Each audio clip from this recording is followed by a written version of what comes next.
Computer. Okay, so we are on our last of the big five world religions, and it's good that we did Hinduism first because, of course, Buddhism comes out of Hinduism. In some ways, it's a reform movement, but it turns out to be a really strong one. So just to give you an idea, here's sort of a map of sort of the lion's share of present day Buddhism. And of course, you see, right, this is essentially Southeast Asia. Although if you look carefully there in India, the birthplace of Buddhism, that's kind of where it started. But in that area today, not so many Buddhists. You probably are aware that Buddhism has made a real entry into the West, particularly in the 60s, 70s, etc. And there are a number of Hollywood celebrities, including Richard Gere, which they need a better spokesperson than that. But anyway, who talk about practicing Buddhism. And of course, there's a whole range on this because there's been a number of books, particularly since the late 90s, that have been like How Buddha Saved Christianity. So people have taken essentially Buddhist philosophical principles and applied them to Judaism, Islam, you name it, which is really what we'd call syncretism, and like not carefully done is what we'd call appropriation, right? Because to say I'm a Christian Buddhist is a strange statement because Buddhism believes you don't have a soul. So, I mean, that's just a principal belief. So good luck reconciling that, right? I mean, so in general, what we like to do is take a little bit of what we like, as I mentioned when we say like, oh, karma means what goes around comes around. Well, it does, but it also only works with the underpinning of the transmigration of souls and reincarnation. So in general, Americans don't believe in reincarnation, but we do like that word karma. So hence, this is why we get to talk about this today. I'm not saying what people should and shouldn't do, just to be mindful that sometimes, like if we spoke about, like if we said like I'm a Christian Buddhist to an actual Buddhist, that might be a head scratcher. Does that make sense? Yeah. So Buddhism's quite interesting because, one of the definitions of world religions that I gave you, a world of life, a way of life around ultimate power. A lot of times there are deities, but of course in classical Buddhism, there are no deities, like none. So the ultimate power is not something that's transcendental, but actually something very, very immanent. So the Buddha himself didn't have any supernatural beings in mind. But it was, you see, a way of life, and the ultimate power is about how you escape rebirth. So it's interesting to think that originally Buddhism is absolutely atheistic. So sometimes people say atheists aren't religious, but if religion is a way of life around ultimate power, you can in fact be a religious atheist. In fact, probably everybody belongs to a religion, whether they agree or not, based on that definition, right?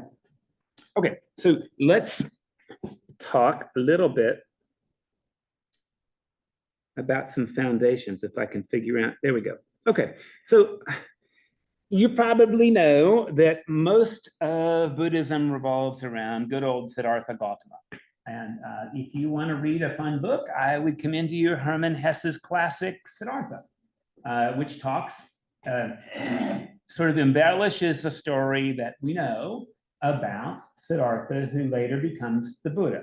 So the Buddha means sort of like the enlightened one or the one who's awake. That's probably the better understanding. So Siddhartha is his Hindu name. He's born into the Kshatriya class, so he's meant to be a ruler or a king. His father is a noble.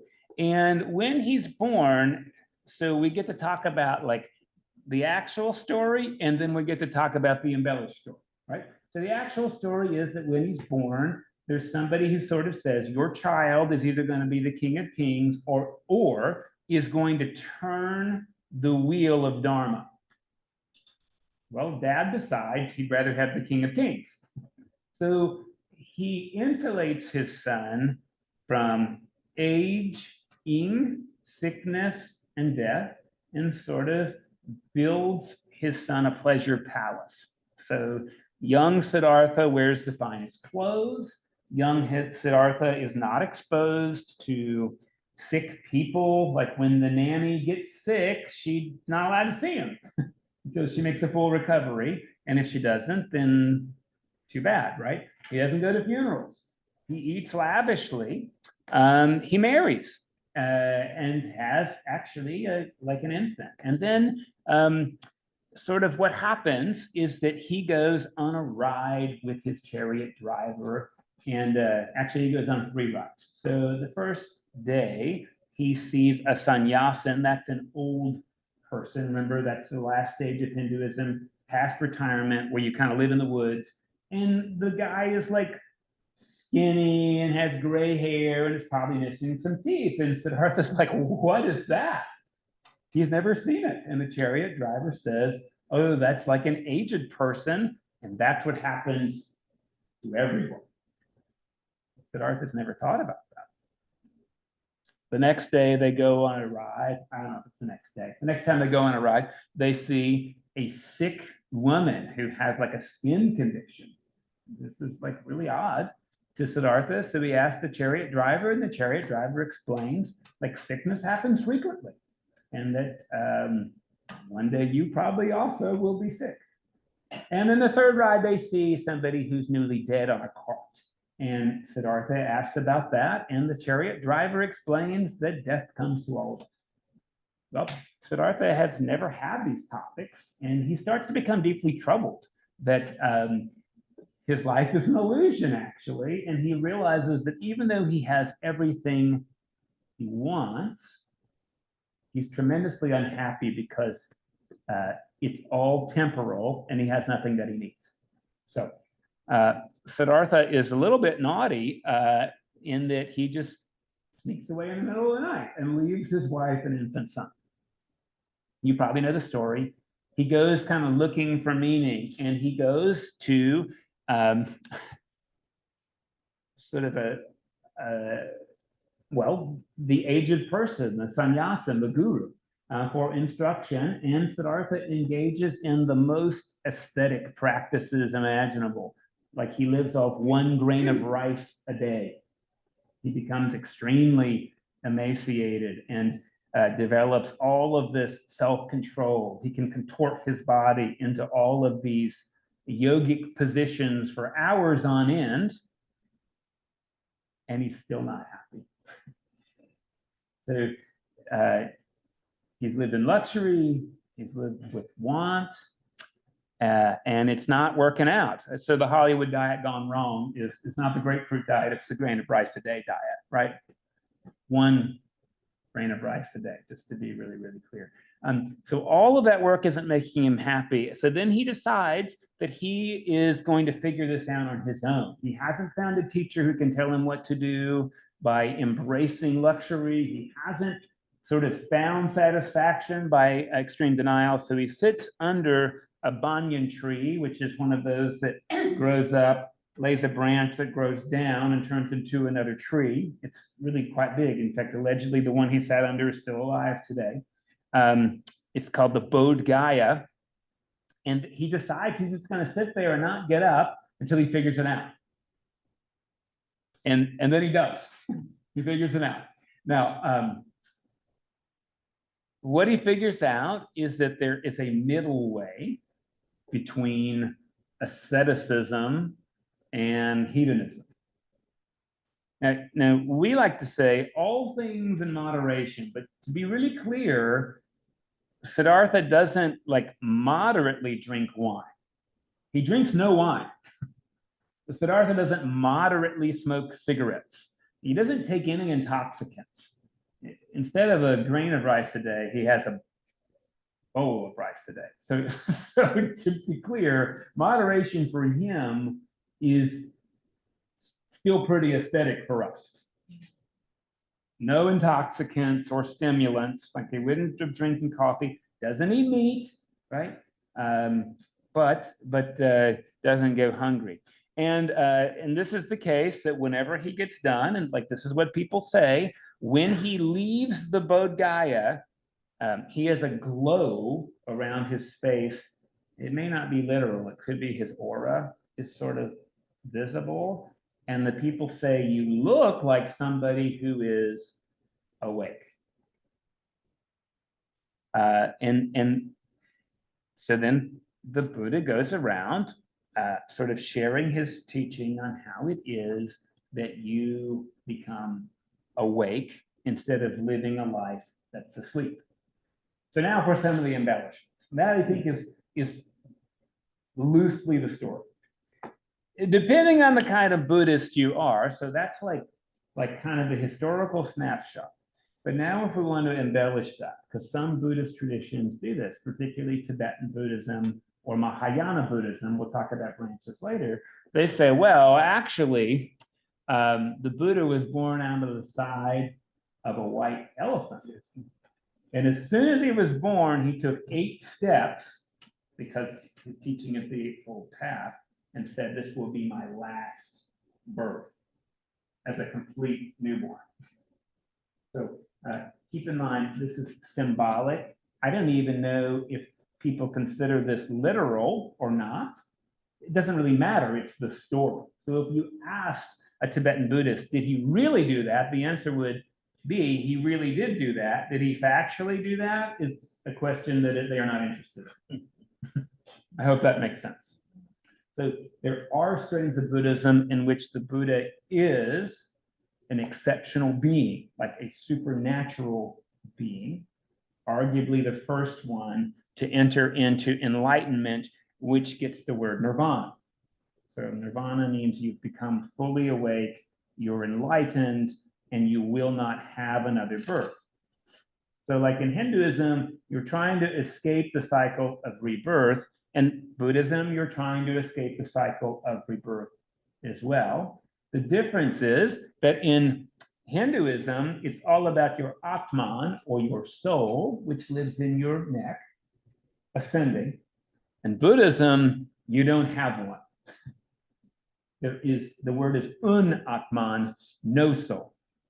Nobody has a soul.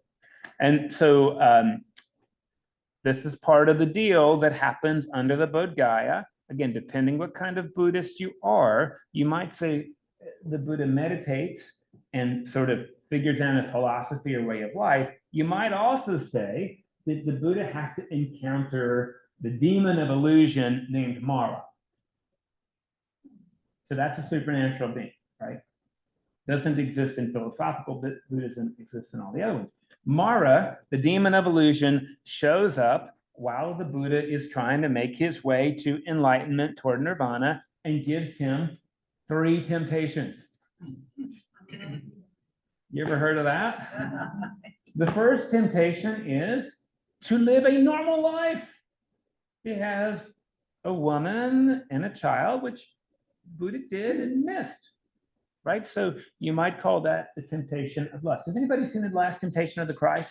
It's a great movie, except William Dafoe as Jesus is just really hard for me. Anyway, but that is one of the that's one of the temptations of Christ, right? Is in that version is that he loves Mary Magdalene, like leave the cross, or even in the desert, like have a normal life.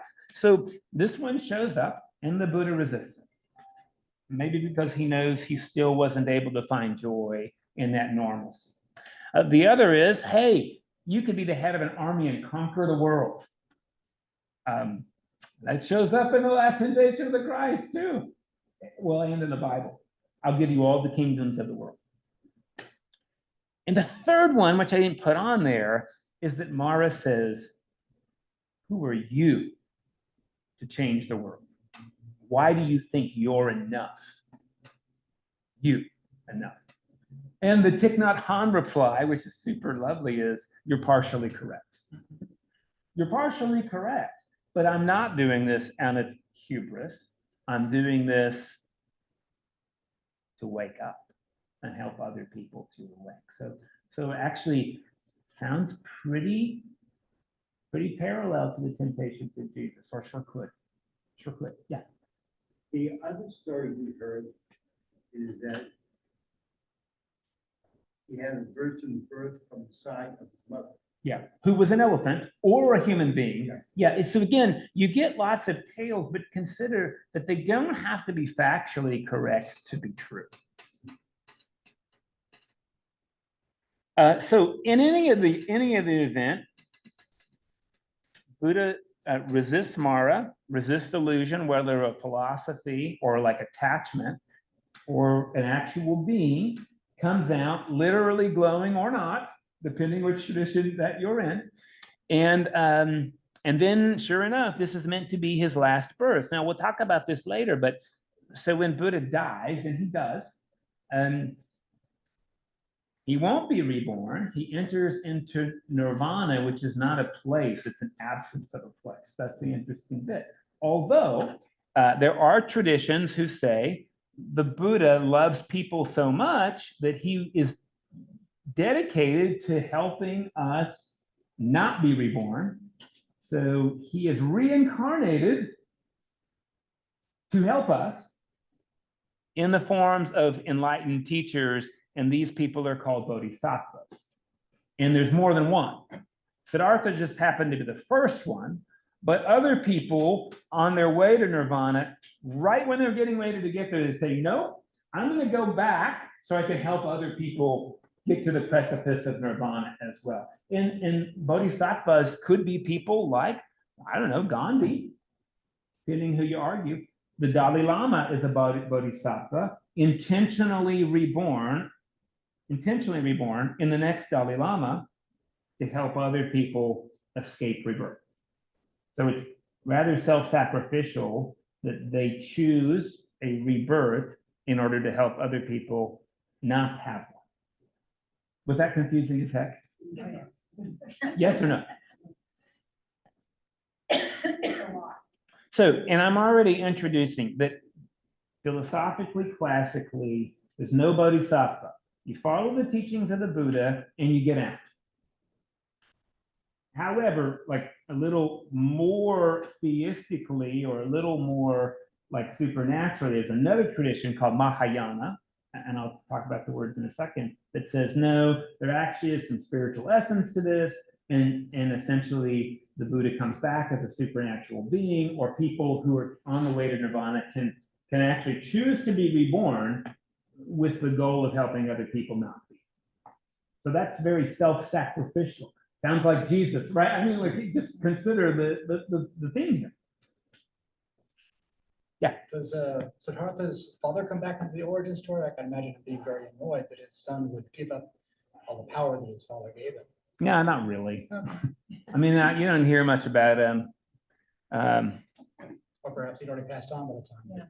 I don't remember that. It's just not it doesn't seem like it's a significant event. I'm sure Dad was disappointed, but because, Dad knew it was one or the other, and it was turning the wheel of Dharma. You'll notice that Siddhartha looks really sweet, and there's Bambi, and there's Thumper in the picture, and there's pristine lakes and mountains. But you will also notice repeatedly that every country, and it's not because it's a political thing, it really is more of a geographic thing. The Buddha looks quite different. So you've probably seen the fat Buddha. Of course, Buddha wasn't actually fat. He ate a bowl of rice a day. So that fatness is actually a typographical picture, not a historical one. So depending on what locale of Buddhism or what strain of Buddhism you belong to, Buddha looks very different, but it's not meant to be a factual depiction. It's meant to be like an iconic representation of the traits and qualities. So the fat Buddha is showing you how to have the fullness of life, which you will not have if you're fat. I mean, that's the interesting thing. And it's not like the Buddha always sat like this. Each statue of the Buddha has different hand positions, which correspond to different virtuous qualities of the Buddha. And again, I can't tell you like, oh, like all Chinese Buddhists do this, because it depends which region of China you find yourself in, right? As to how the Buddha looks. But again, historically, the earlier depictions of the Buddha do show him often in this kind of lotus position with hair and skinny, not bald, in fact. Like I said, that's more of a Chinese Buddhism. Okay, so I'm jumping ahead into here with what happens when you die. Well, Buddhists also cremate. I mean, again, this comes right out of Hinduism by and large. And there are these remnants of your form body. So this is your form body, this physical body. And most Buddhists traditionally, now this is not true for Richard Gere, they live very, very simply. Mahatma Gandhi was not a Buddhist, he was a Hindu, but he owned like 7 things when he died, having won the Nobel Peace Prize of $1 million, right? Like he had like his own clothes that he spun, and he had a walking stick and some sandals and some glasses and like the Bhagavad Gita, like that was it. And again, I know that's a Hindu, but that actually is a little bit more of this, of the sort of the Buddhist life of simplicity. Again, you see that played out in a lot of different ways. Like St. Francis didn't own a lot of stuff. The Cathedral of St. Francis in Assisi is really big and lavishly decorated. So like there's some disconnect between how you follow after Francis, and the same thing would happen with your possessions. Now, what was left of Siddhartha? His begging bowl, his ashes, and at least a tooth. So there's like a temple with one of his teeth, which is, what do you know, like a Catholic relic. And there's a temple with his begging bowl. Now, if you're a philosophical Buddhist, none of that matters.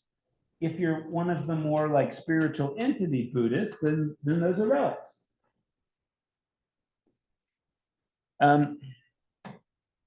Dharma, that's your duty. And it's infinite beyond the gods, because there are no gods. Unless you're one of those spiritual ones, and then there's a lot of different gods. But Dharma is still, like in Hinduism, Dharma is like your station in life, what you're supposed to do. That shows up in Buddhism as well. And then, sure enough, there have been councils that talk about the Dharma for different platforms in life, and there's probably at least 18 sects of Buddhism. You're probably most familiar with the phrases like Tibetan Buddhism or Zen Buddhism, or broadly speaking, Mahayana Buddhism and Theravada Buddhism. So I'm not going to tell you about all 18 sects, but I do want to talk a little bit about the differences as we go through. So you're going to hear me say these 2 words a couple of times. The philosophical Buddhism that does not have like the supernatural aspects is called Theravada Buddhism. Theravada. Any Buddhism that has like spiritual ethereal beings, including the demon of illusion and the bodhisattvas, Tibetan Buddhism certainly falls under the umbrella of Mahayana Buddhism, which just means the greater vehicle. So Theravada is the pure vehicle, Mahayana is like the wider cart that fits more people. Yeah, okay.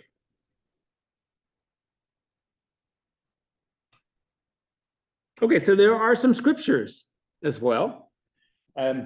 Pali is this antiquated script. It's kind of like, it comes out of Sanskrit, and like Sanskrit, it is a dead language. I believe the language Pali is somehow related to Sanskrit, Urdu, and Hindi. So good luck. I didn't read Pali. Again, it's a dialect of Sanskrit. And so the universal scriptures are what are called the Tipitakas, which are like, that means the baskets. And they're baskets of teaching from the Buddha, from Siddhartha, about how to live, particularly like rules for life, the Eightfold Path, how to live in community, which is the word Sangha, how is it we live in community. And they include rules and disciplines and reflections. I don't know if Richard Gere has read them. I mean, I couldn't tell you. If you're a Mahayana Buddhist, then the word sutra means thread. And there's a couple of other, like the Lotus Sutra and the Diamond Sutra, that you would read as part of your scriptural tradition. I haven't read most of these. Translations are available.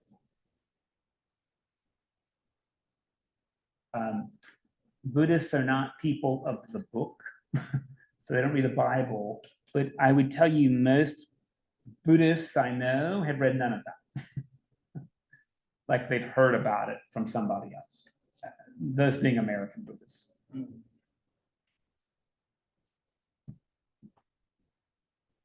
If you want fantastical stories about white elephants and stuff, that's in the Mahayana tradition, not in the Tipitakas and not in the Theravada tradition. All right, so now we're talking about what's the problem with life. The problem really that Siddhartha decided is that this immortal soul that goes through this transmigration until it releases moksha, like till it joins the essence of all it is, that's just an illusion. And the word is Maya. So Mara is the demon of Maya, illusion. The problem really is that we just look at the whole thing wrong. Let me move that window. Well, when did it all start? And Buddhism doesn't have a great answer. Ignorance is without beginning. And really, if you think about it, it's like this interesting philosophical problem, like well, when did illusion happen? What's the origin of things? And in some ways, like, things aren't real.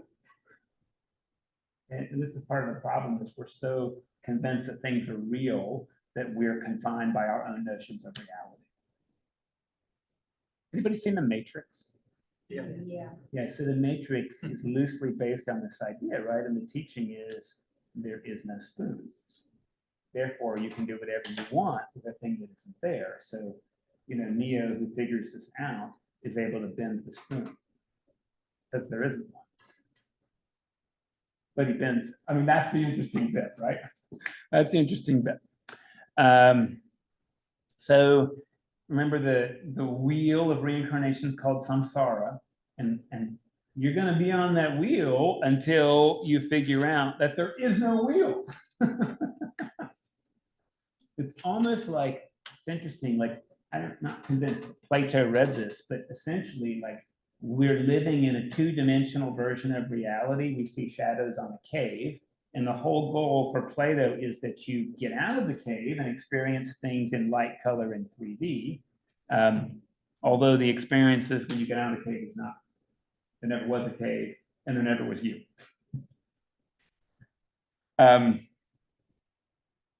Okay, so karma are things that you do. And again, the ordinary norm is that, like, if you do good, you get good. So the whole purpose of this life is to accrue enough merit or credit that your next one is better, because you get what you pay for. Well, Buddha says, actually, in correction, the best thing you can do is to perform no action, because it's through doing things that you enter into illusion. By the way, like, the Buddha didn't just lay there and die and like hold his breath till he died. He's talking, like, I know this sounds really funny to think through, but it's getting out of the idea that you get what you pay for. You get what you pay for. Instead, it is like, hey, I'm gonna not escape rebirth by action. I'm not going to escape by action. I'm actually going to escape rebirth by inactivity, as that word is typically defined. So let me see if I can. Say that again. Well, we usually want to earn our way out of the problem, right? Like my husband is upset. What will I do to fix the problem? Okay. I like doing stuff to fix problems, but there's no acting our way out of the problem. There's no, we don't get free by our actions. And you've probably heard the thought that you can't step in the same river twice, right? Because the water's moving and particulate matter is different. But the Buddha will remind you that you can't step in the same river once, because the concept of sameness makes no sense when energy and movement are the rule. There is no same river. It's different every microsecond. Change is the reality. And this is one of the paradoxes of Buddhism. There's no duality or different. We are Buddha. We are Buddha. And oddly enough, the wheel of rebirth is nirvana, because it isn't real. If I've confused you, that's fantastic. And just remember that all things are possible because nothing's real. And turns out evil isn't real either. It's just an illusion. Augustine said that too, curiously enough. And I don't think he read any of this. So part of it is we're so fixed to the idea of personality that we don't realize that the concept of personality is what keeps us glued into rebirth. If this is confusing, that's okay, because this is not a Western idea. Like, consider that our whole way of life, what we teach our children is, you are unique like a snowflake. You have your own gifts, which are different from your brothers and sisters. You have your own way of doing this. Make plans, build a future, have a 401k. Use your required minimum distribution. Like, our thought pattern is very linear. This is at best a cyclical thought, but even more general, like non-linear thinking. Which is why it's interesting to meet linear Buddhists, because that's a contradiction in terms. Okay, let's go to the real issue, shall we? Which is the Four Noble Truths of the Buddha. Is that okay? The first one, and the translation is really tough. Life is suffering. Have you heard this one? Life is suffering. So the word suffering in Pali is the word dukkha. Dukkha's a tough one. Like, again, we're translating from a dead language into English, and there's different linguistic concepts. So I can't really evaluate who has the best explanation. But among the explanations I've heard, dukkha is sort of like pushing a grocery cart that has a bad wheel from the front. You ever push a grocery cart with a bad wheel with the handle? And it's awful, right? So imagine pushing it from the front. Difficult. Now, suffering is really interesting. I mean, it doesn't mean like life is filled with pain. I mean, actually, this is really interesting that the Buddha and Western medicine is starting to pick this up, that there's a difference between pain and suffering. So pain is a physical sensation that exists in your body nowhere. Pain only exists in your brain. If I hit my finger with a hammer, my finger doesn't hurt at all. My brain registers an electrical response that says, pay attention. And it says pay attention so hard that it usually gives me a headache or my eyes cry. But none of that exists in my finger. That all exists in my brain. Am I misrepresenting the science? I don't know. So it's interesting that like pain in my finger is an illusion. Pain in my digits is not real. It's a perception. in my brain. And this is actually like, I think the Buddhist idea, which is that, so that's pain. Suffering is when our life is defined by pain. So there's a difference between pain and suffering. Pain is natural, it's a signal in the brain. Suffering is when pain takes over your brain and your identity. So I can lose my spouse, and that's a very painful event in my life. It becomes suffering when it defines my life. I hope that's fair, psychologically. Yes. So If we change our thinking about the pain, we can keep it from being suffering. We manage pain cognitively. We can manage pain. Yeah. And so the pain may never go away, but it doesn't ever have to become suffering. That's the interesting bit. This wouldn't be like denying. would it? No, Okay. no, it's acceptance of pain. Right. It's Yeah. the opposite. It's actually really interesting to share a personal story. I had what's called tendinosis of the medial epicondylitis, which is like typically called golfer's elbow. And I had this in my young 30s, and it was terrible. I couldn't swim. I couldn't like pick up heavy. I couldn't grip things, and I fought it really hard. I was too young to have that kind of pain. To be honest, it turned into suffering. So I did all kinds of crazy things, right? Like I looked about moving the ulnar nerve. I wasn't a good candidate for that. I looked at massage. I even got these PRP injections in which they pulled blood out, spun it to get out the plasma. Is that the right thing? And then re-injected the plasma to stimulate healing. I did acupuncture. I did massage. I did some really crazy stuff. And the harder I worked to resolve the pain, the more it turned into suffering. And then there came this day where the rheumatologist who told me a year before I did all of this, like, it's probably going to spontaneously cure in 3 to 5 years. And I was like, nope, I am not waiting that long. And then one day I was like, fine, this is just life. And what do you know, 4 years later, it's fine. Like, it was an interesting thing. But oddly enough, when I accepted that there was nothing I could do, it hurt a lot less. I don't know if anybody's had that similar experience, right? I had that. Yeah, and so I think that's probably the difference between pain and suffering. There still was pain, but since I accepted that there was nothing to do about it, I didn't really suffer from it. And actually, I felt less pain as well. Really odd. The more you focus on it, the bigger it gets. Now, if I had a nail in my head, That's- I probably wouldn't say like, my life is painful. I'd probably go to the doctor and say, can we do something about that? Right?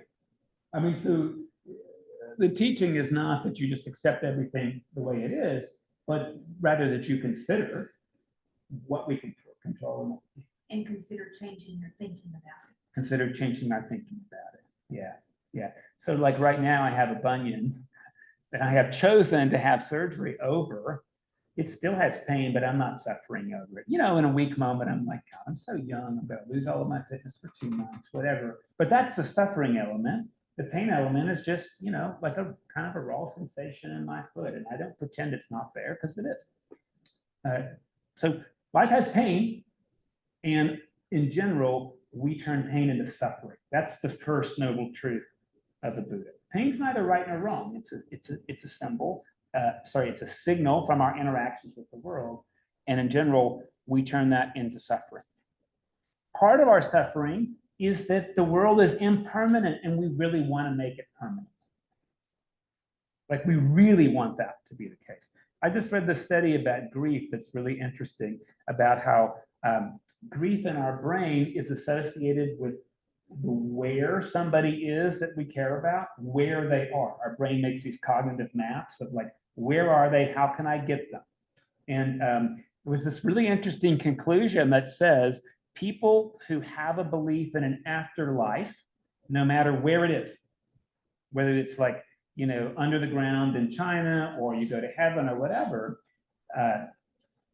suffer far fewer physical and psychological bits because they have a place to put their person than people who have no concept. Now, your concept could be, we all die and that's it. And that actually works for people. It's when you don't know where somebody is who has died that you enter into suffering. So there's the pain of loss, but there's the suffering of not knowing where they went. Impermanence also, which is like, hey, I just got a promotion that I've always wanted, and I have to go back to work tomorrow. What will I have to do next? How do I not lose my job? Right? There's this like stages of life thing where like, hey, the next thing I'm doing is I'm going to college, and once I go to college, I can breathe easy. Except now I got to get a job, right? So that's part of that impermanence suffering cycle that if you haven't lived on in, lucky you. And then well, okay, that's pretty much the same thing. And then, like, again, you can have a Porsche Carrera and it's the car you've always wanted, but if you park it in a public parking lot, somebody could scratch it or hit it, or you could smash it, or the muffler could fall off. And then what happens to your happiness?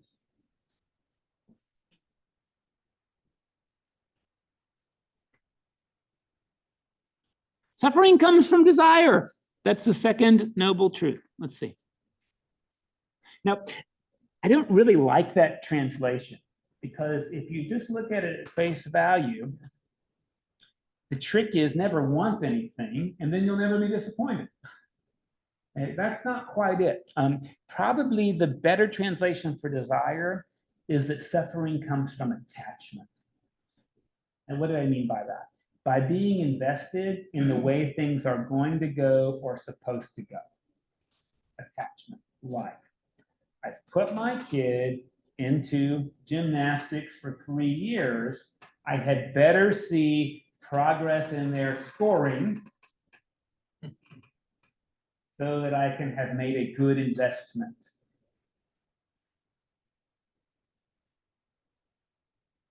I mean, it's really hard not to be attached to results, isn't it? I was nice to my mean neighbor like 15 times, and they've never said thank you or changed the way that they treat me. What's wrong with them? That results in suffering, because you're attached and then doing something different. And again, it's the concept that you can change how you think about what you want. You rather than, oh, I want that, I want that, I want that, I want the results, I've got to have the results. I would like to have that, but it's not. Yeah, absolutely. And it's really interesting to think about desire. I'm going to share like a brief biblical story that somebody shared with me at clergy conference. This poet, Irish poet, came, and he was talking about desire and how sometimes like desire is just its own thing, and then if you get it, it's very disappointing. Like there's something interesting and lovely about just desiring a thing and not doing anything about it. Because there's a story in the Bible about this guy Amnon who loves his half-sister Tamar. Like he absolutely loves her so much that he decides to rape her. And the minute he rapes her, he hates her. Because he really just was in love with his own desire, not with her. It's sort of interesting. You ever wanted something really bad and you got it and you're like, God, I didn't want that. There's a letdown after that. There's a letdown because there was something exciting about wanting it and just mentally thinking about it, and then the materialization of the thing, well, it just wasn't what you thought it would be. So these are parts of attachment that result in suffering. Like buyer's remorse, sort of. Yeah, buyer's remorse is part of it, but I would also say when you think about virtue, like this is a major problem. We don't do virtue for the outcome, we do virtue for the input. We don't love our neighbors so they'll love us back. We love our neighbor because they're lovely. The prosperity gospel doesn't fit this at all. By the way, this is the teachings of Jesus too, which I'm not suggesting he was Buddhist, but Jesus sort of says, pray for those who persecute you, not so that they'll change their mind, just do it. So suffering comes from attachment. And turns out there's some serious thought that anxiety comes from attachment too.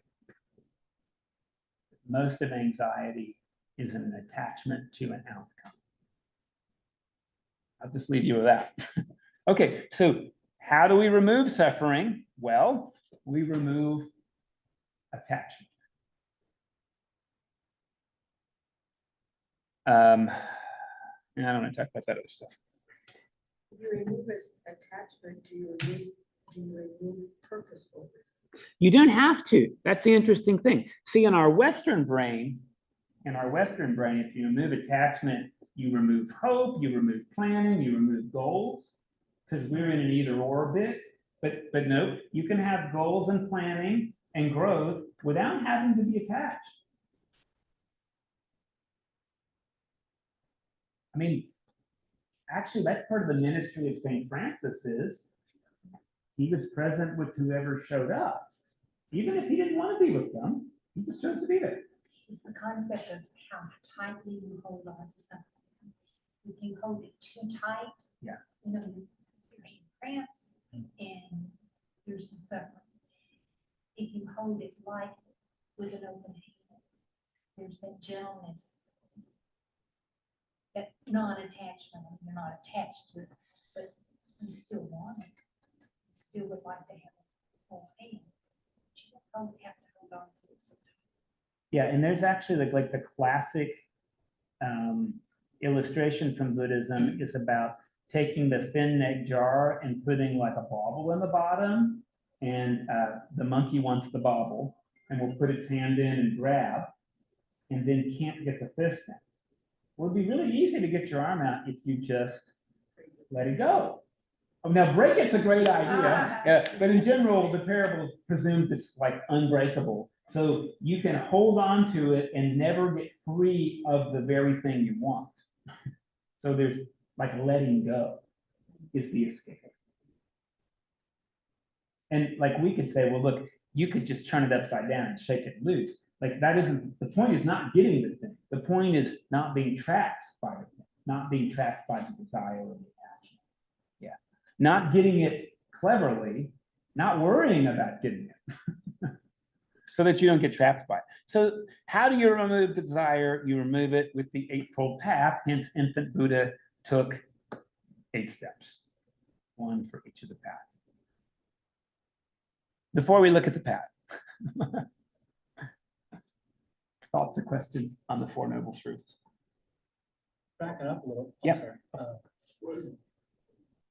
They all seem very reasonable. They seem very reasonable philosophically, which is why many people take the philosophical concepts and they map them onto Jesus or Moses or Muhammad, peace be upon him, right? Because it just seems sensible, right? Seems sensible. The practice The practice of does. the concepts. Now, keep in mind, we like the concepts. We don't share the underpinning. Like no one in the room shares the underpinning. No one does. I'm like really confident of that because you're American. So like that is enough. Going back to the different sects of Buddhism reminds me of the disparaging term that used to be said to me once in a while is you're a cafeteria Christian. Yeah. And it's like, first I thought that's very insulting. I thought, thank you. That means you think I'm using my Yeah. head and being sincere about it. Yeah, I have a friend who's like, man, I really love red blends because it takes the best of every grape. You know, where if you just drink a Merlot, like that's got limitations. That's just sort of an interesting thought.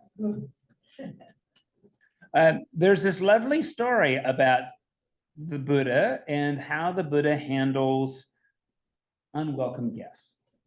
Once upon a time, the Buddha is at a monastery with his Sangha, his community, and the demon of illusion, Mara, shows up and requests to have time with the Buddha. And of course, the monks are really stressed, like, oh, look, Mara's at the door, like, we should tell him to leave.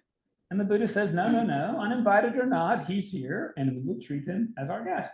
So they sit down and they share tea together, and the Buddha gives his ear and his time to Mara. And Mara enjoys the time very much, so much so that he tells the Buddha he's really thinking about giving this whole act up. And then the Buddha says thanks and shows him the door. So the way you treat uninvited guests, like attachment, is you listen to what they have to say and then you show them the door. Instead of saying you can't come in, you say, what are you here to tell me? Thanks for sharing. Here's the door. Thank you for your input. So the Eightfold Path, it's interesting because it's circular, it's not hierarchical. And it's about cultivating, well, the right things. So you can't really have the right intention if you don't have the right view. So most people start at the right view. What is the right view of things? Well, it's that they're impermanent. Your will is not the one that needs to triumph over others.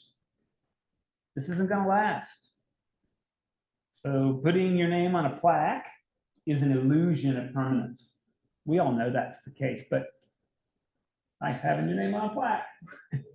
In a generation, nobody knows who you are or cares. Maybe in 2 generations, people know who you are and they care. Who knows, right? One of the best ways to be remembered is by being really awful. Right? I mean, like, we remember Hitler.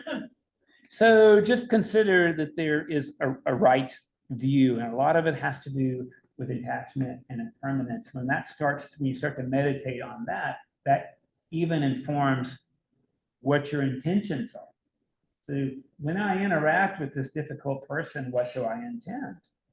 To have my way, to just be present,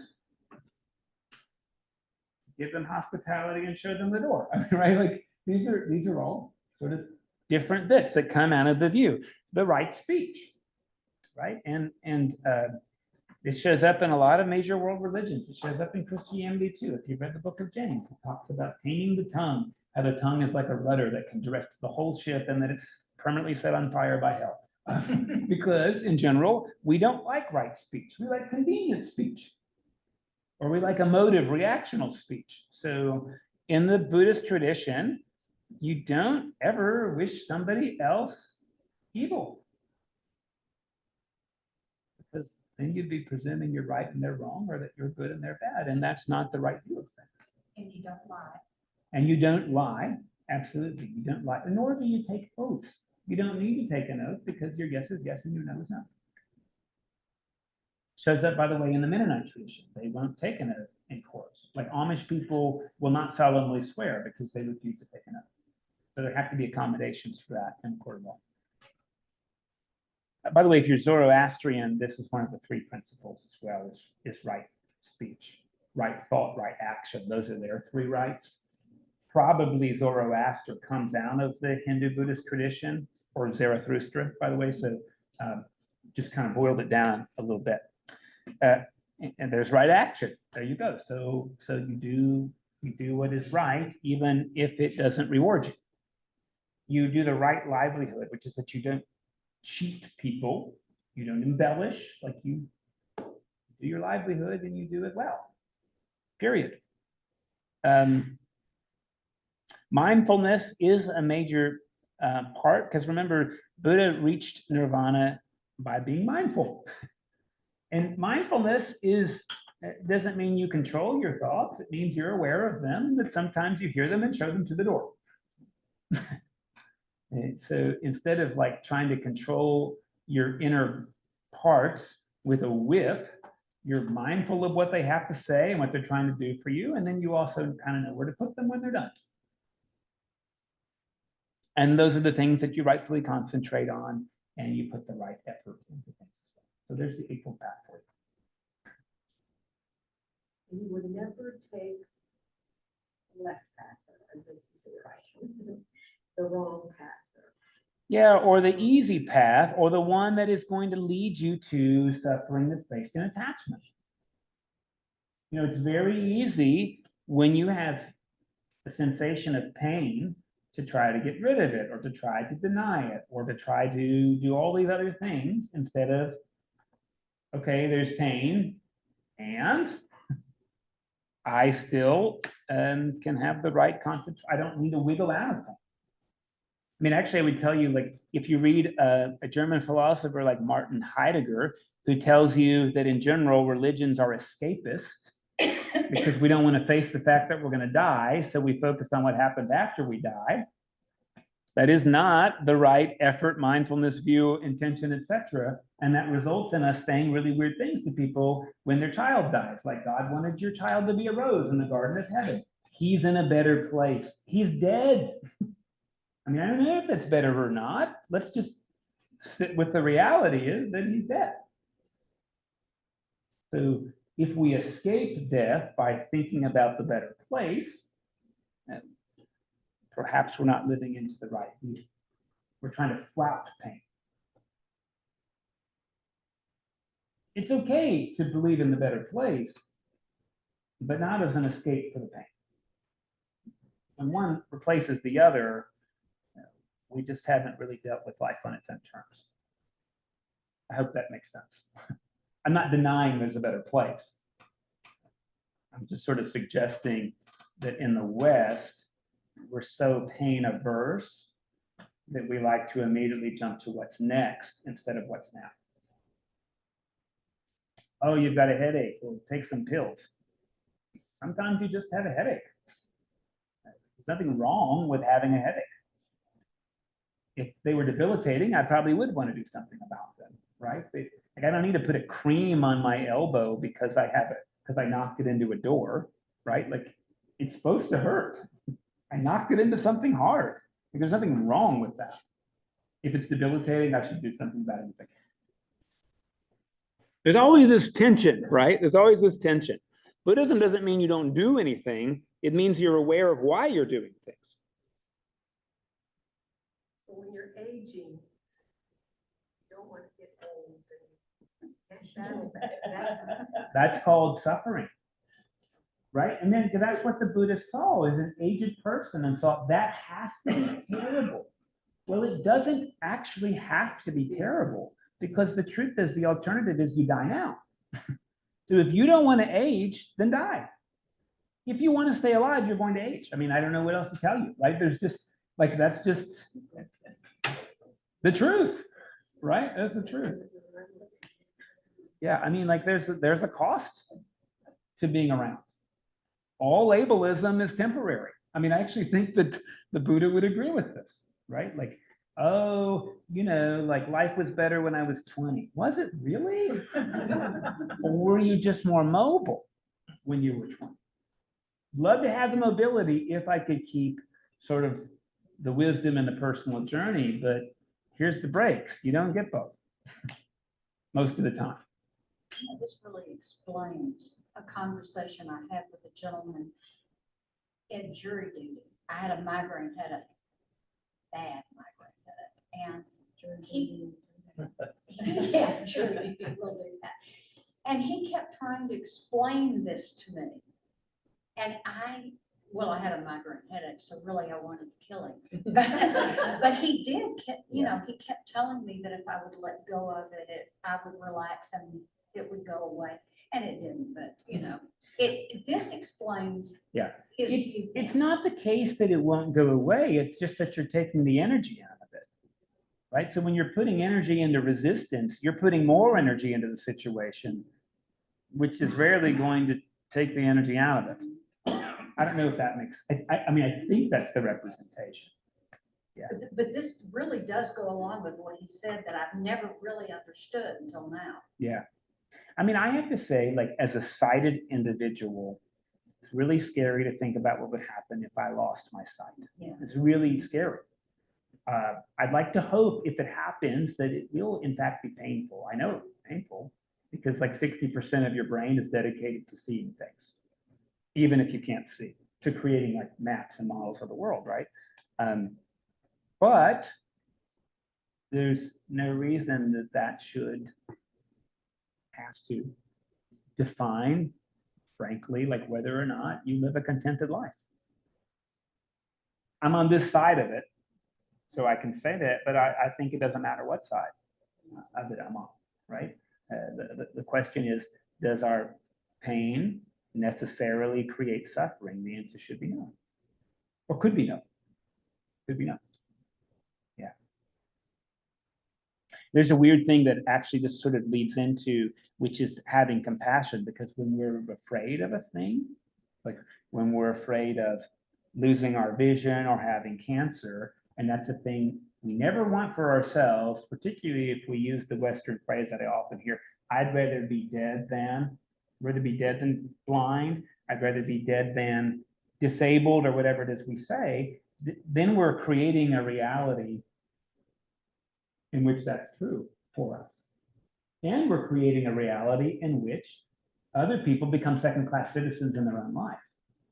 If I'd rather be dead than blind and you're blind, well, sucks to be you, right? Instead of having compassion for you and treating you like a fully formed human being, even if you can't perceive with your eyes, like I am able to perceive with my eyes. So if there's no permanence, what are we, right?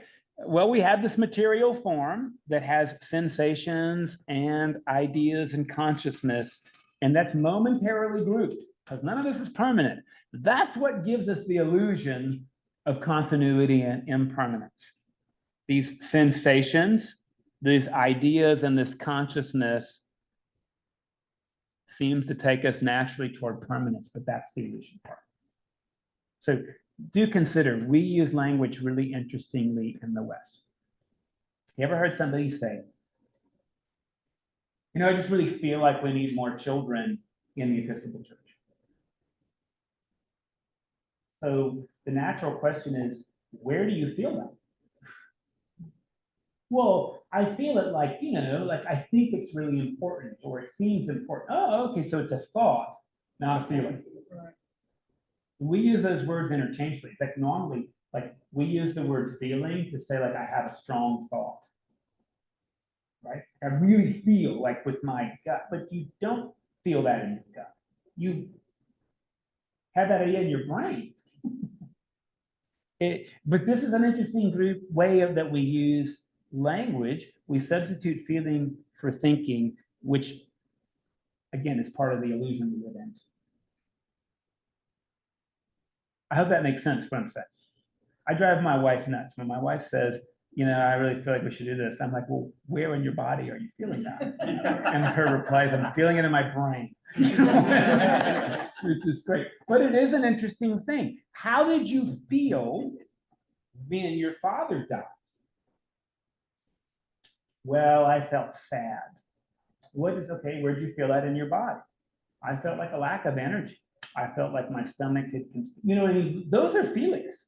Feelings really are sensations in your body. Of course, we know that those are all in your brain, right? But consider that even the way we use language creates this illusion of this multi-body being when really this is all about perceptions. I don't know if that made sense. It could be wrong. Yeah. I don't think so. I think the idea is that we attach permanence to something that's not permanent. Do you realize that every time you look at a photo, this is like research proven, every single time you look at a photograph of a memory, you remember it different, according to where you are when you look at the photo. Because even our memories are not factual. And memories aren't stored in one spot in the brain. Memories are stored in multiple spots, like taste, smell, vision. And our brain scrambles them all together every time we look at the photo and doesn't use a recipe. So I cook without recipes, which means it's a little different every time. Personality really then is a flowing stream, not a defined bit, and it's a karma-fueled fire. I know this sounds really cynical, but it's cynical because it's countercultural to the way we've grown up and the way we educate, but it's not meant to be cynical, it's meant to be descriptive. For me, it's very helpful. Well, for Buddhists, it's very hopeful, which is why the Dalai Lama is so smiley, right? Many people say, oh, look, this is pessimistic, or maybe it's just realistic, but this is like the way we let go and get our arm out of the prison. This is how we let go and get our arm free. Again, one of these other common bits is like a moving stream, but it's also like a burning candle. So when is a burning candle the same? I mean, it can't be the same. And that's the sort of the idea here. Isn't it releasing because it gives you the freedom to let it go, whatever it is that you're so worried about. And just living, I'm not verbally. No, you are letting go and being free of the attachment, which can hold you in place.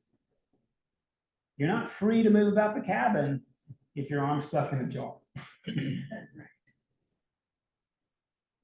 Yeah, and I think it's very fair. Again, it sounds so different from how we normally order our lives that it could be pessimistic, but the goal is release. This makes me think of the so-called definition of insanity. It's like doing the same thing over and over again, expecting different results. Yeah. It's impossible to do the same thing over and over again. It's always different each time. Well, that's the interesting bit, isn't it, right? Yeah. So thank you, Mr. Einstein. Like you can't quite do it the same. Yeah, I'm not even sure that's really Einstein, may have just been attributed to him. of course. Yeah. Yeah, and so it is interesting already, like, do I hear Jesus saying this stuff, or am I able to import this idea on the teachings of Jesus? And it could be both. I don't know the answer. Could be both.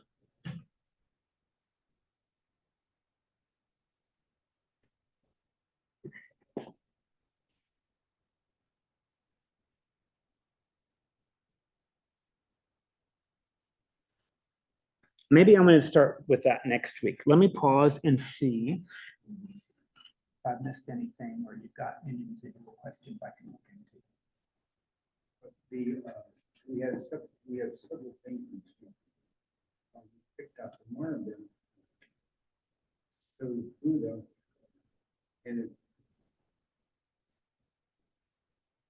female sitting on top of him. And she represents compassion, and he represents wisdom. It's kind of interesting. Is it from Tibet? It's from Bhutan. Yeah, that's Tibetan Buddhism. Yeah. That's interesting. Yeah. I mean, again, in the Theravada tradition, you're not going to see that. Buddha essentially decides to be celibate, which not all Buddhists have to decide, right? There's Buddhist folk, and then there's Buddhist monks, and there's Buddhist nuns who are female monks, right? And monks and nuns are celibate like they are in the Catholic tradition. Not everybody is meant to be a monk or a nun. Like that's totally okay. But Buddha, once he hits nirvana, is celibate in the Theravada tradition, if that makes sense. Really associates with women, but in no way with an attachment or intimacy like we would think of it. Yeah.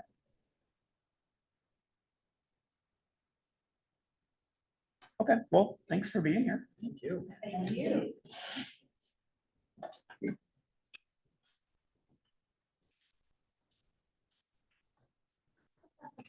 Since that's not a become. We ought to what?